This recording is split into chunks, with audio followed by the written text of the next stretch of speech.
Ry avana malala rehetra amin'ny tompo ho amintsika rehetra ny fahasoavana mampiadanana ny fampahirezana sy ny famindrampo avy amin'Andriamanitra ray sy Jesosy Kristy tompo. Amen. Dia mpivaliana ry havana no iarabanantsika any amin'ny isan-tokantrano mahatratra indray ty volana aogositra ity. Volana vaovao ibanjinantsika lohahevitra vaovao dia ny lohahevitra manao hoe mahatoky hatramin'ny fahafatesana ny mino. Anio alahady 2 aogositra 2024 liturjia amin'ny endriny voalohany no tanterahantsika ka dia manasanao ho voninam-po amam-panahy iaona amin'Andriamanitra hanaraka tsara izao fanompom-pivavahana izao. Andehary iarahan-kalazan'Andriamanitra isika ry havana malala ka ny salamo fa 430 ny andininy voalohany ka hatramin'ny fahafolo no iarahantsika mamaky. Salamo fa 430 ny andininy voalohany ka hatramin'ny fahafolo, aorian'izay kosa ny hira fanampy ny fahafito ny andininy voalohany sy ny faharoa. Hanome voninahitra an'Andriamanitra ary isika rehetra ry havako, iarahantsika mamaky ny salamo fa 430 ny andininy voalohany hatramin'ny fahafolo amin'ny anaran'ny Tompo. Isaotro an' Jehovah lalandava aho, ho eo ambavako mandrakariva ny fiderana azy. Jehovah no reharehan'ny fanahiko, ary izany ny mpandefitra ka ho faly. Miara mankalaza an'i Jehovah amiko, ary aoka hiara-manandratra ny anarany isika. Mitady an'i Jehovah aho, dia mamaly ahy izy, ka manafaka ahy amin'ny tahotra rehetra. Mijery azy ireo ka miramirana sady tsy mangay ainy tavany. Ity olo-manitra ity ny antso, dia ny ainy Jehovah ka namonjy azy tamin'ny fahoriany rehetra. Ny anjelin'i Jehovah mitombo manodidina izay matahotra azy ka mamonjy azy. Andramoka izao fa tsara Jehovah, sambatra izay olona mialoka aminy. Matahoran'i Jehovah ianareo olony masina, fa tsy hanan zava-mahory izay matahotra azy. Na dia ny liona tanora aza tsy ampianina kanona, fa izay mitady an'i Jehovah kosa dia tsy hooriny zava-tsoa akory. Amen. Amen.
Ivavaka isika. Misaotra anao, mideranao, mankalaza anao zahay. Andriamanitra ray tsara fo indrindro, fa lehibe ny fitiavanao sy ny famindramponao. Miasy mikarakara anay isan'andro ianao, niaro sy ny tantananay, teo ampamaky vakina iny volana Jolay lasa iny. Ary mbola fitiavanao lehibe ihany koa nanomezanao anay tombonandro havelomana, ka mahatrahitra indray ity volana Aogositra ity. Misaotra anao zahay, fa mbola afaka miaona aminao, miantso ny anaranao, miara mivavaka, ary mbola handreko ny hafatry ny teninao. Koa angatanay Andriamanitra ny fanainao masina, hanamasina izao fanompoam-pivavahana izao. Da io sy hamasiny ny vavaka izay tononinay, ny hira fiderana izay ombonanay. Da io sy hamasiny indrindra koa ny teninao, hitondra hery sy aina vaovao ho an'ny vahoakanao tsiraray avy. Amin'ny anaran'i Jesosy Kristy Tompo sy mpamonjy anay no anaovanay izany vavaka izany. Amen. Aorian'ny fanambarana ny sitrapon'Andriamanitra sy ny vavaka fiekekeliko ary havana malala no anaovantsika ny hira 570 ka ny andininy 4. Hira 570 ny andininy 4 aorian'ny sitrapon'Andriamanitra izay arahany vavaka fifonana. Amin'izao vanim-potoana sarotra dia sarotra lalovantsika izao ry havana malala, dia henoy raisom-pitiavana izao teny manambara ny sitrapon'Andriamanitra ampitaina amintsika izao. Fa hoy ny Tompo Andriamanitsika: ianareo ny vavolombeloko i Jehovah, sady mpanompoko izay efa nofidiko, mba hahafantaranareo sy hinonareo ahy, ka ho azonareo tsara fa izao no izy. Izao dia izao ihany ny Jehovah, ary tsy misy mpamonjy afa-tsy izaho. Izao efa nilaza sy nanambara, ary tsy misy hafa teo aminareo. Dia ianareo ny vavolombeloko i Jehovah, ary izao no Andriamanitra. Eny hatramin'izany andro izany, izao no izy, ary tsy misy maharombaka amin'ny tanako. Miasa ka iza no ahasakana izany. Amen. Sambatra ny mahitsy lalana izay mandeha araka lalàn'i Jehovah, sambatra izay mitandrina ny teny vavolombelony ka mitady azy amin'ny fo rehetra. Amen. Manoloana izany sitrapon'Andriamanitra izany ry havana, dia mahatsiaro fa tsy tanteraka isika. Betsaka ny fahalemena, ao ny fahotana izay mora malaky mahazo atsika. Andeha hiondrika mpanetreteny ao anatrehan'ny Tompo isika, hifona sy hibebaka amin'i Jesosy Kristy Tompo sy mpamonjy atsika. Hivavaka isika. Ry Jesosy Kristy Tompo sy mpamonjy anay eo, nandreny sitraponao masina izahay, ka matahotra sy malahelo mafy indrindra. Efa napetrakao, nantsoinao sy nofidinao, ho mpanomponao, ho vavolombelonao izahay. Indrisy anefa Tompo malalo, tsy mahajoro amin'ny finoana sy ny fahatokinanao izahay, tsy mahatanteraka ny sitraponao. Koa ankehitriny, mangataka aminao izahay, mamelany elokay, mamindrafo aminay. Maro ihany koa Andriamanitra ny fahadisoana, ny eloka sy fahotana izay nataonay tsiraray avy, na izay nataonay tampiniavana izany, na izay iainanay sy ataonay nefa tsy tsaroanay velively akory. Koa ankehitriny, ny rasoanao izay nalatsaka teo ambony hazo fijaliana Jesosy Kristy io, no ako mba hanadio anay ho afaka amin'ny tsy fahamarinana rehetra, ko mamindrafo aminay, mamelany elokay. Mino sy matoky ny fitiavanao izay Jesosy, fa tsy hijerana araka ny fahalemenay ianao, tsy hanisa ny fahadisoana sy ny fahotanay, fa hamindra fo hiantra anay, ko mamonjy anay, mamelany elokay ry Jesosy Kristy tombo tsara ao. Amen.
Aorian'ny famelan-keloka izay atolotr'Andriamanitra ho antsika ry havana no anaovantsika ny hira fa 580 ka ny andininy fahatelo. Raiso amin'ny finoana sy ny fanantenana ry havana ny teny soa mahafaly izay omen'Andriamanitra antsika ho famelana ny elontsika. Fa hoy ny Tompo Andriamanitsika: ataoko ahoany ny fahafoianao ry Efraima, na ho fanolotra anao ry Israely? Ataoko ahoany no fanao anao tahaka ny Adma? Ataoko ahoany no fametraka anao tahaka ny Zeboima? Onena ny foko, mafy loatra ny alahelo-ko, tsy anontolo fo aho na handringana ny Efraima intsony. Fa Andriamanitra fa tsy olona, dia ny ray masina ao aminao, ka dia tsy ho avy aminao ampahatezerana amin'ny rehetra aho.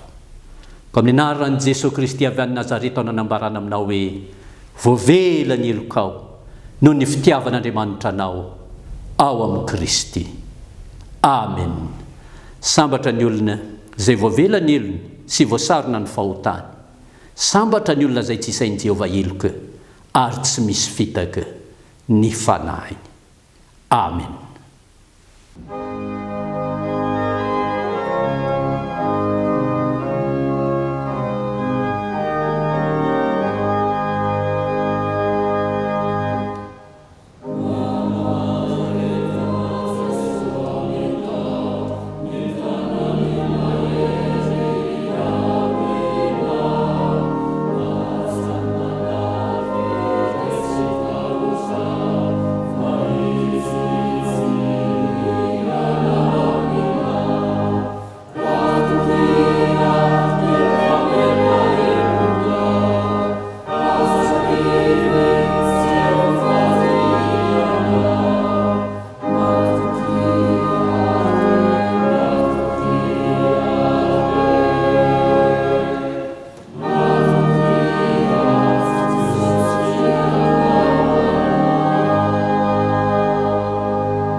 Ry avako malala ao amin'ny Tompo, mariky ny famelan-keloka izay azontsika, mariky ny finoantsika fa mpamonjy sy mpanafaka Jesosy, ary mariky ny firaisan'ny fiangonana kristianina maneran-tany, andeha isika rehetra ankehitriny hiaraka hanonona ny fanekem-pinoana apôstôlika manao hoe: mino an'Andriamanitra ray tsy toa aho, izay mpanao ny lanitra sy ny tany, ary mino an'i Jesosy Kristy zanan'lahy tokana tompontsika, izay nitorotoroana tamin'ny fanahy masina, nateraky Maria Virjiny, nijara nanapaka Ponty Pilato, nomboana tamin'ny hazo fijaliana, matika nalevina, nidina tany amin'ny fiainatsita, nitsangana tamin'ny maty tamin'ny andro fahatelo, niakatra ho any an-danitra, mipetraka eo ankavan'Andriamanitra ray tsy toa, avy any no hiaviany tsara ny velona sy ny maty. Mino ny fanahy masina aho, ny fiangonana masina manerana izao tontolo izao, ny fiombonan'ny olona masina, ny famelan-keloka, ny fitsanganany tena amin'ny maty, ary ny fiainana mandrakizay. Amen.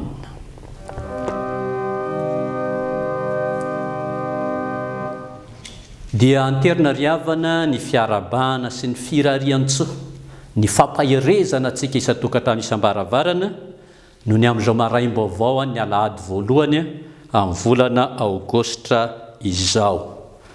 Toy izao no raharaha eo anivon'ny fiangonantsika izay voaray eto am-pelantanana. Ny raharaha avy any ivelany dia tsy misy. Ny raharaha ato anatiny eto anivon'ny fitandremana. Ny toby fiadanana indray no toby fiambenana mandritra ity volana aogostra ity. Noho ny fahamehana ara-pahasalamana ary izay arak'izay efa voalaza rahateo dia tsy misy ny aliny martura amin'ity volana aogostra 2024 ity. Ny sampana sy ny fikambanana rehetra eto anivon'ny fiangonana dia ampirisihana hatrany amin'ny fifampizarana, ny fifampitaizana amin'ny alalan'ny tambajotra serasera arak'izay efa fanaonareo sampana sy fikambanana. Filazana manjo amin'ny finoana sy fanantenana ny fitsanganan'ny tena maty no ampandrenesana ianareo fa niava malalanay Rarijason Arian mameno soa dia natsonony ray ody any aminy ny alahady 20 Jolay 2024. Hoy ny vadiny Rasamuelina Seranirina Silvianina, ny ray tapo aminy Rarijason Setra sy ny zanany, Rarijason Voahirana sy ny zanaka manjafiny, Razafina Nahary, Tianary Jaolina mivady sy ny zanaka manjafiny ary ny fianakaviana manontolo. Ny fandevenana dia notanterahana ny alatsinainy 17 Jolay 2024 rehefa avy nanaovana fanompoam-pivavahana fanomezana moninahitra an'Andriamanitra tao an-tranony Lo sy Ad 56 bis Ambody Filao talohan'ny nanafenana azy tao amin'ny fahasampianakaviana teny Manandrina Avaratrano. Voaray ny fararakitra avy an'ny fianakaviana. Filazana manjo ihany amin'ny finoana sy fanantenana ny fitsanganan'ny tena maty ary ny fiainana mandrakizay no ampandrenesana ianareo fa ny reny malalanay Randriamanana Marizanina teraka Razafindrahanta dia natsonony ray ody any aminy ny alatsinainy 17 Jolay 2024 rehefa nivahiny 70 taona teto an-tany ka nahazo ny sakramenta fanomeny eglizany zanany. Hoy ny zanany Rasolofiniaina Alain Nestor sy Monique, ny zafikeliny Andry sy Tsiory ary Nambinina ary ny fianakaviana manontolo. Ny fandevenana dia notanterahana ny alarobia 20 Jolay 2024 rehefa avy nanaovana fanompoam-pivavahana fanomezam-boninahitra an'Andriamanitra tao an-tranony Lo Dieu 13 Anjanahary talohan'ny nametrahana azy tao amin'ny fahasandrazany teny Samboarena Ambatofotsy Avaratrano. Dia ho an'Andriamanitra irerany ny voninahitra. Mitoy ary ny fanompoam-pivavahana riavako malala iroso amin'ny vavaka sy ny famakina ny tenin'Andriamanitra izay mitoy avy hatrany amin'ny toriteny isika izao. Ka dia milohan'izany ataontsika ny hira fa 700 ny andininy voalohany. Hira fa 700 ny andininy voalohany.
Hivavaka isika.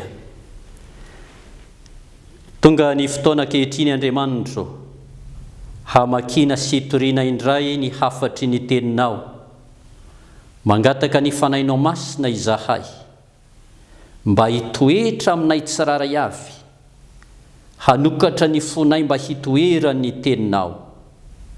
Dia masino indrindra koa ny teninao Andriamanitra, mba hanambarany Jesosy Kristy, ilay teny tonga nofo ka nonina taminay.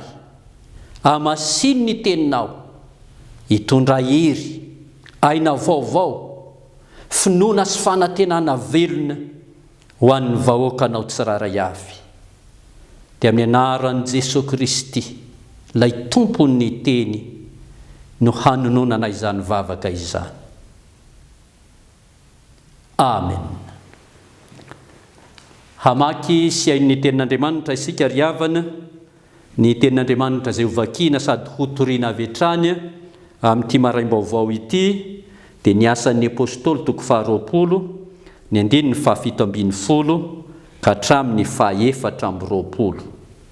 Asan'ny apôstôly toko 20, ny 7:20 ka hatramin'ny 4:20.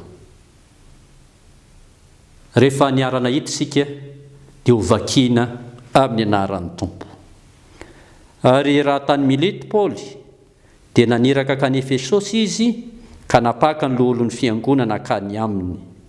Noho ny tonga teo aminy ireo dia hoy izy taminy, fantatrareo hatramin'ny voalohany nahatongavako teto Azia, izay toetry ny fitondrantenako taminareo tamin'izany andro rehetra izany. Dia nanompoky ny Tompo tamin'ny fanetretena rehetra sy ny ranomaso ary ny fakapanahy izay nanjoa tamin'ny fanotrehany jiosy, ka tsy mba nafeniko izay mahasoa, fa nambarako sy nampianariko anareo teo mason'ny olona ary tao amin'ny isatrano, ary nambarako tamin'ny jiosy ny jentilisako ny fibebahana amin'Andriamanitra sy ny finoana an'i Jesosy Kristy tompontsika. Ary ankehitriny, indro teram-panahaka an'i Jerosalema aho, nefa tsy fantatro izay anjoa ahy ihany, afa-tsy izay ambara ny fanahy masina amiko amin'ny isa-tanàna, fa isy famatorana sy fahoriana anjoa ahy. Nefa tsy ataoko zavatra akory ny aiko mba hahavitany ny alehako, dia ny fanompoana izay noraisiko tamin'i Jesosy Tompo hanambara ny filazany tsara ny fahasoavan'Andriamanitra. Ray masino, manamasinana amin'ny fahamarinana, ny teninao no fahamarinana. Amen. Ry avako malala rehetra amin'ny Tompo dia hanapaka lalandavo apotsika mandrakariva ny fiadanan'i Kristy. Arak'izay efa nambara hatreny am-piandohana ry havana dia mandihy volana vaovao, dia ny volana Aogositra isika ankehitriny. Volana izay manana ny tantarany manokana eo amin'ny fiainan'ny fiangonana FJKM, satria ao anatin'ity volana Aogositra ity no ahatserovana indrindra ny martyra malagasy izay vavolombelon'ny finoana protestanta. Zany no anankiray antony nametrahana izao lohahevitra izao hoe mahatoky hatramin'ny fahafatesana ny mino, izany hoe izay manaiky an'i Jesosy Kristy ho tompo sy mpamonjy azy, dia mahatoky azy sady hitokisany. Izay le mahatoky, mino sy manaiky, mahatoky an'i Kristy sady hitokisany Kristy. Mahatoky azy hitokisany isika anio amin'ny ho avy amin'ny fiainana hatramin'ny fahafatesana. Eto amin'ity asan'ny apôstôly toko 20, ny 7:20 ka hatramin'ny 4:20 ty ary havana malala, ny mino mahatoky hatramin'ny fahafatesana dia voalohany manompo ny Tompo amin'ny fanetretena sy ny fiaretana. Mino mahatoky hatramin'ny fahafatesana dia manompo ny Tompo amin'ny fanetretena sy ny fiaretana. Tsy hanazava intsony ihany hoe fiaretana, mpanompon'Andriamanitra miaritra fahoriana, fa toriteny sy hafatra izay efa nampitaina tamintsika tamin'ny herin'ny androany zany, ny hoe mpanompon'Andriamanitra mitory filazany tsara dia tandra vadikoditra ho azy ny fiaretana ny mafy fahavononana hiatrika ny sarotra. Fa ny amin'ny fanetretena izay nitondrana fanazavana miainga amin'izao perikopa voalahatra androany izao. Mino mahatoky hatramin'ny fahafatesana manompo ny tompo amin'ny fanetretena. Eto Paoly apôstôly dia niantso ny loholon'ny fiangonana tany Efesosy ho tonga eo aminy ary dia nampianatra, nanofana, nananatra sy nampahery azy ireo mba ho mpanompo mahatoky. Ary ilay fampianarana hoentin'ny Paoly ho azy ireo ho an'ny fiangonana ihany koa dia tsy fampianarana amin'ny foto-kevitra amin'ny savon-danitra, fa izy Paoly mihitsy no manome modely ohatra ny amin'izany fanetretena izany. Hoy izy eo amin'ny 9:9 sy ny 10:9. Ary noho ny tonga teo amin'ireo dia hoy Paoly taminy: fantatrareo hatramin'ny andro voalohany nahatongavako teto Azia, izay toetry ny fitondrantenako taminareo tamin'izany andro rehetra izany, dia nanompoko ny tompo tamin'ny fanetretena rehetra sy ny ranomaso ary ny fakapanahy izay nanjo ahy. Fantatrareo zany fiainany fanetretena ny ainako izany. Fanetretena rehetra eo amin'ny tontolon'ny fanomponan'Andriamanitra ry havako malala dia miseho amin'ny endrika roa ity hoe fanetretena rehetra lazain'ny Paoly apôstôly ity.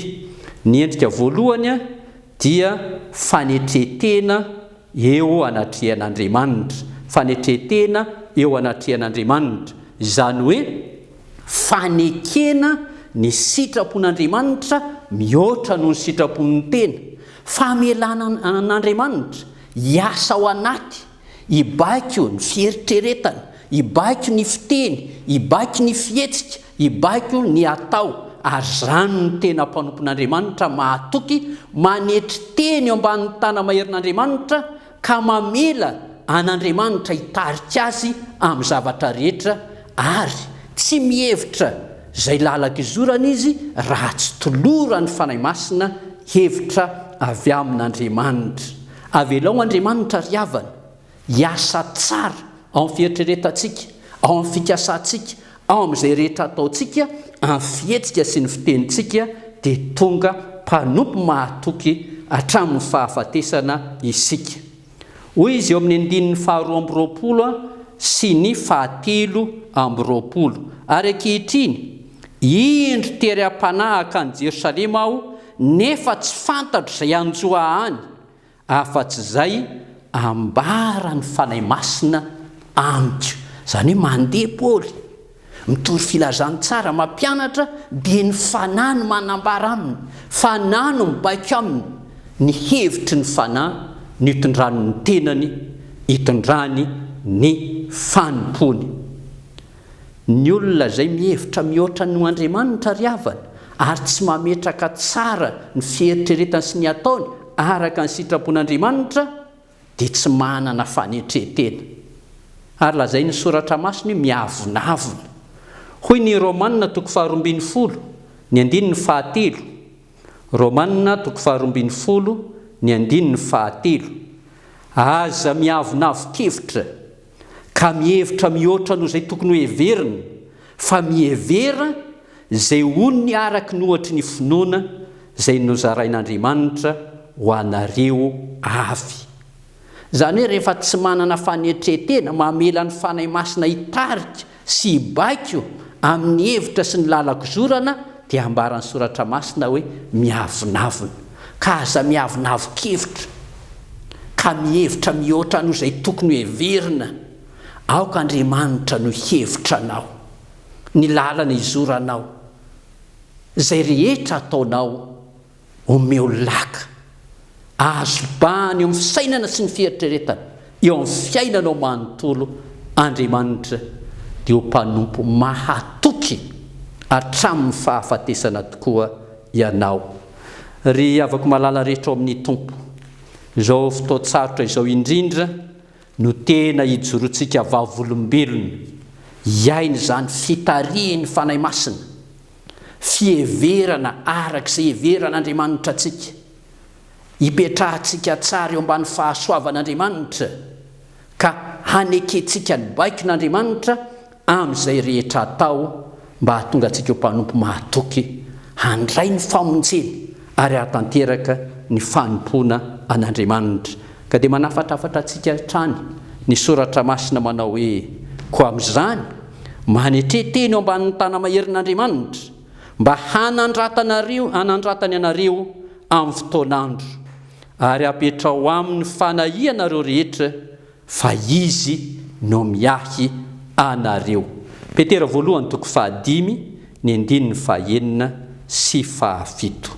Zay le endrika voalohany amin'ny fanetretena rehetra lazain'ny Paoly apôstôly eto hoe avelao Andriamanitra hiasa amin'ny fieritreretana, amin'ny fiainanao sy izay ataonao, manetretena eo ambanin'ny tana maherin'Andriamanitra. Fa ny endrika faharoa amin'ity fanetretena ity koa ry havana dia ny fanetretena eo anatrehan'ny olona. Fanetretena eo anatrehan'ny olona. Zany dia fiainan'ny Paoly apôstôly ary ampitainy ihany koa amin'ireto olona tany Efesosy reto, ampitaina amintsika mpino izay mino mahatoky hatramin'ny fahafatesana. Ny fanetretena eo anatrehan'ny olona dia fanajana sy fieverana ny hafa mihoatra noho ny tena, fikatsahana izay mahasoa ny hafa fa tsy ny mahasoa ny tena ihany. Ary ny hafa izay lazainy eto dia ny olon-drehetra tsy hakanavaka, tsy hoe izay mitovy hevitra amin'ny tena ihany, izay miray volo amin'ny tena ihany, fa ny olona rehetra tsy hakanavaka no anehoana fanetretena, anehoana fieverana sy fanajana, anehoana fikatsahana izay mahasoa sy mahatsara azy.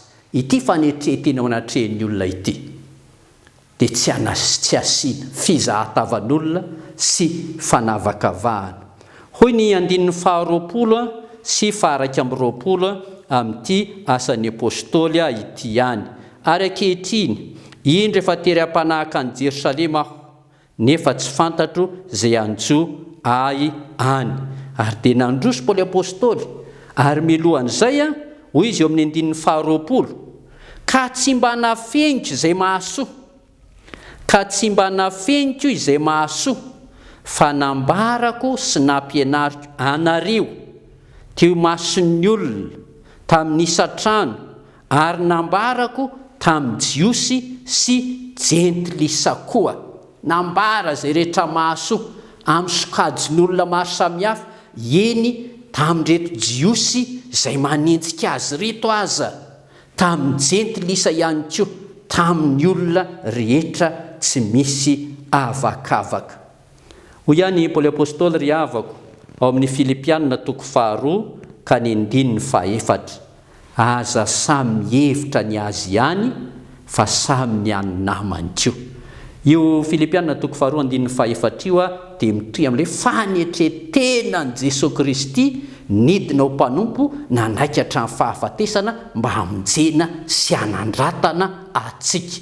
Ary zany ny fiainany fanetretena takian'Andriamanitra amintsika mino mba hahatonga atsika ompino tokoa mahatoky hatramin'ny fahafatesana. Hevery ny hafa, jereo ny hafa, indrindra amin'izao vanim-potoana sarotra dia sarotra lalovantsika izao. Faharoa ry havako malala, ny mino mahatoky hatramin'ny fahafatesana dia manompo ny tompo amin'ny fikelezanaina sy ny fanatrarana ny tanjona.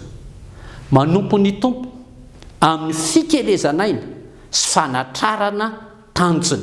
Haitsika loatra ry havako malala ity 2:20 izay hamaranan'ny Paoly apôstôly ity perikopa ity. Hoy izy eo amin'ny 2:20, nefa tsy ataoko zavatra akory ny aiko mba hafitako ny alehoko, dia ny fanompona izay noraisiko tamin'i Jesosy Tompo, hanambara ny filazantsara ny fahasoavan'Andriamanitra.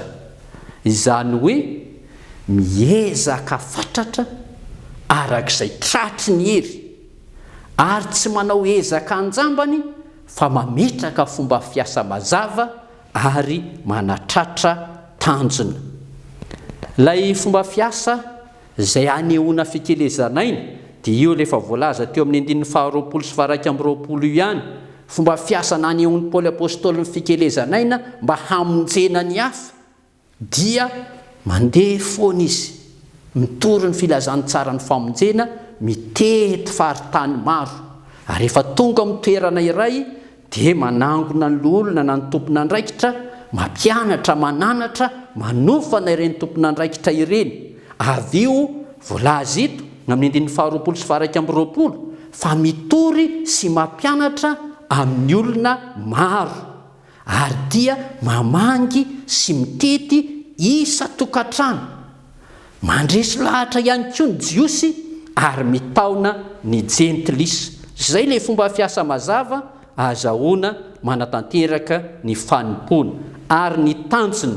Dia lazainy eto amin'ity 2:20 ity, ny tanjona dia ny hoe hahavita zay aleko dia ny fanimpona zay noraisiko tamin'i Jesosy Kristy. Hahavita ny aleko dia ny fanimpona zay noraisiko tamin'i Jesosy Kristy. Ny teolojia ny fanimpona an'Andriamanitra ry havana araka ny soratra masina dia misy kajy anankiroa. Ao ny fanimpom-panahy ary eo koa ny fanimpom-pitiavana. Fanimpom-panahy, fanimpom-pitiavana. Ny fanimpom-panahy dia izao tanterahantsika izao, ilay efa iainantsika any amin'ny isa-tokantrano any, fitoriana ny filazany tsara, fiainam-bavaka, famakiana soratra masina, fizarana tenin'Andriamanitra, fanimpona eo anivony fiangonana. Zany rehetrarehetra zany dia efa iainantsika, ary amin'izao fotoana izao dia efa samy miazakazaka amin'izany fiainam-bavaka, fizarana ny tenin'Andriamanitra zany tsika. Zany ny fanimpom-panahy, hampaherezana antsika mbola ho tohizantsika hatrany. Fa ny fanimpom-pitiavana kosa dia mifameno amin'izay efa voalaza teo aloha hoe fieverana ny hafa, fanampiana sy famonjena ny hafa amin'izay rehetra tokony hanafahana azy. Ry avako malala rehetra amin'ny tompo, mpanompo mahatoky ianao, ataovy ary zay halavorary ny fanimpona zay efa napetrak'Andriamanitra taminao, toy izan-trano ny fanimpom-panahy. Fa amin'izao andro sarotra izao kosa, amin'izao andro ny krizy izao, velaro ary tanterao ny fanompoam-pitiavana, tolorontanana ny mpiarabelona aminao, fa maro izao ny tena ao anatin'ny fahasairanana lalina, tsy manana asa, tsy mandray karama, tsy manako hanina. Tanterao ny fanimpom-pitiavana ry havana. Aza miandre manana be ianao fa zay misy eo aminao omeo, na ny fahendrenao, na ny fahalalanao, ny vola na harena na fitaovana zay azo zaraina. Zao ny fotoana hijerena reny olona ireny. Andriamanitra ry havana tsy manery anao hamorona ny tsy misy, kanefa kosa tsy makasitraka ny fanafenanao zay misy eo aminao. Ka dia ny tompo ane hiasa amintsika tsiraray avy amin'ny alalan'ny fanahiny, ka ny hevitry ny tompo no hitondrany sy hampaherezany antsika, ary iainy ny fanimpom-panahy, iainy ny fanimpom-pitiavana isika. Ka dia aoka ho mahatoky hatramin'ny fahafatesana ianao, dia omenanao ny satroboninahitra fiainana. Amen.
Ivavaka isika.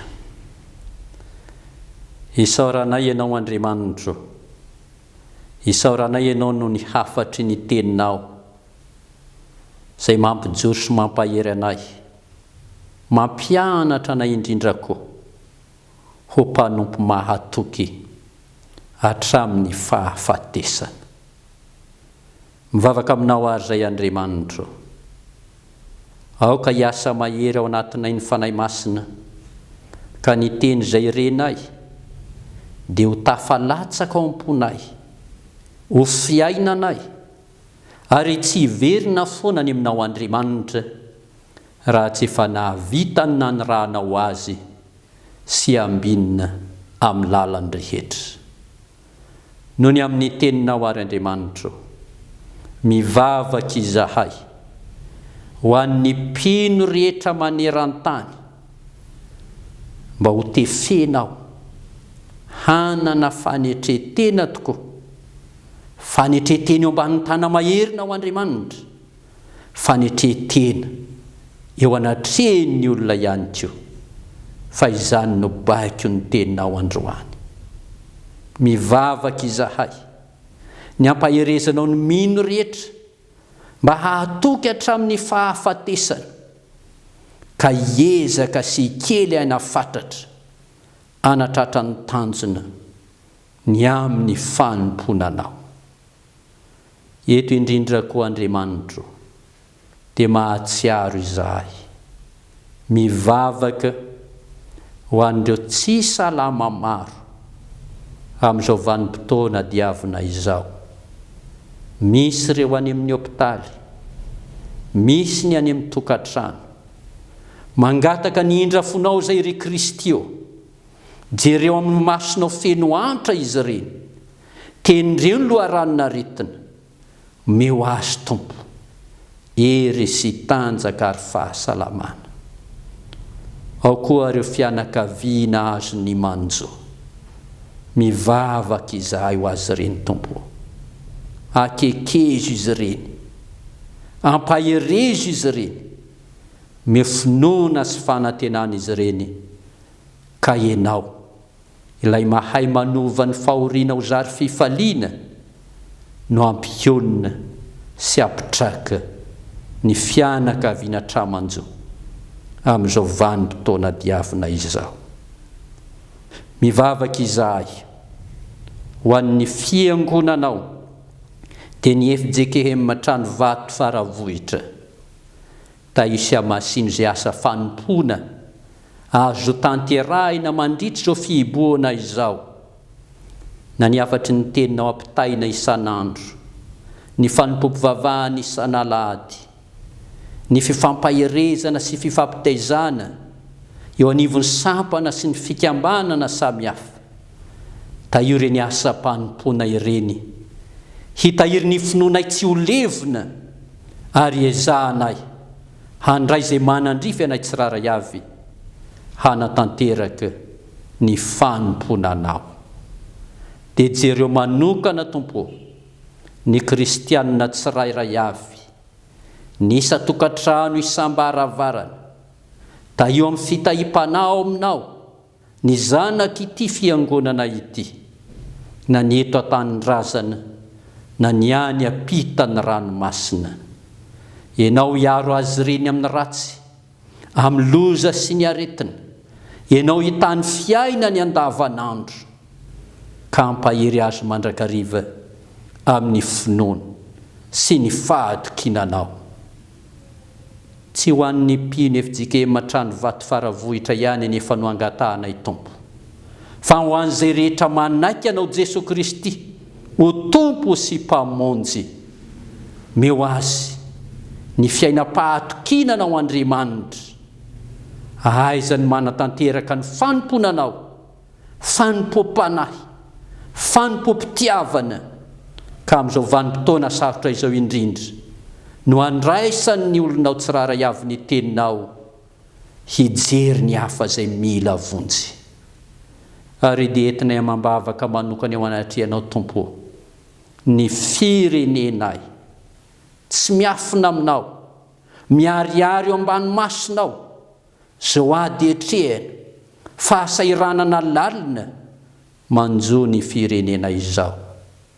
Re Jesosy Kristy lohan'ny fiangonanao, vonjeo ny firenenay, afao ny firenenay, fa tsy misy famonjena, tsy misy fahafahana afa-tsy eo aminao irery ihany.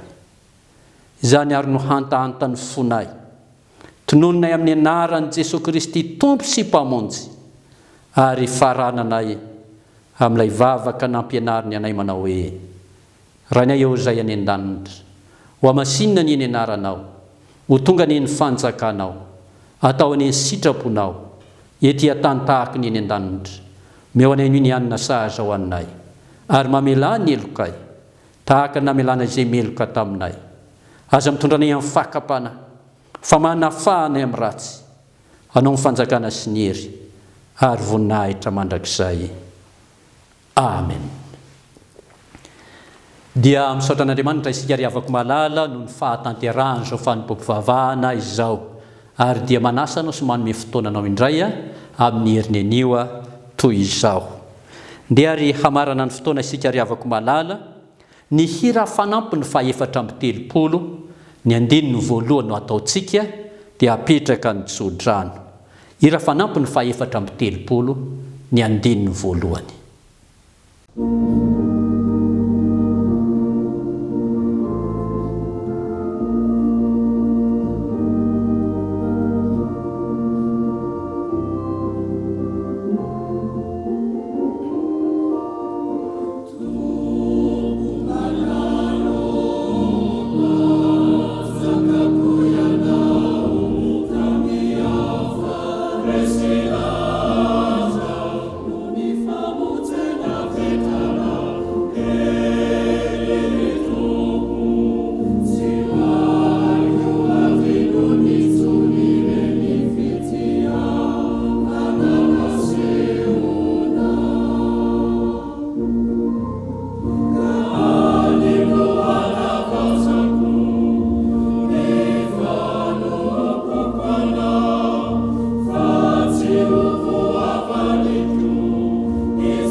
Ho tanteraka aminareo rehetra ny ry havana malala ny tsodrano izay tononona amin'ny anaran'ny Tompo.